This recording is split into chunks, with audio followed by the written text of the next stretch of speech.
Back to Visual Studio. For the last time in this module, we'll add data annotations and enable validation in our form. Now we could just add employees, and I actually skipped a few properties when creating our new employees. It is because on our employee at this point, we don't have any validation logic just yet. I'm going to add to our employee some data annotations.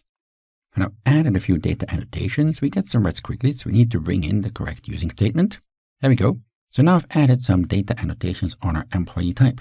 Now the first name has a required and a string length. Required, of course, means don't submit this without the first name. That'll give you a validation exception. And string length specifies that the length shouldn't exceed 50 characters. And we also specify an error message should that happen. I've done the same for last name. I've also added a required and an email address to email. That will validate that this string is effectively an email. And also on the comment, I've added another string length saying that the user cannot add a comment that is longer than 1,000 characters. And just adding these data annotations won't be enough. We also need to go back to our form and specify that it needs to work with these data annotations. So let us go back to our employee edit.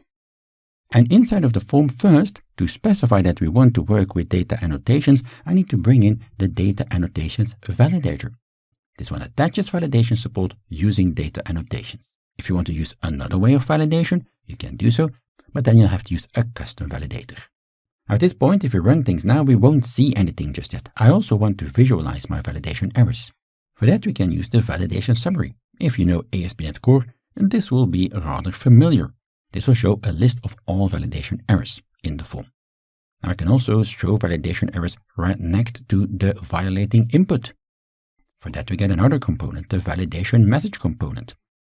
Here I've now used the validation message component, saying that validation messages should be shown for the employee last name.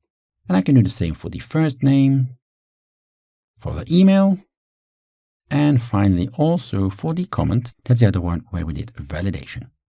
There we go. Let's run things now and see if we get those validation errors showing correctly. Let's add a new employee.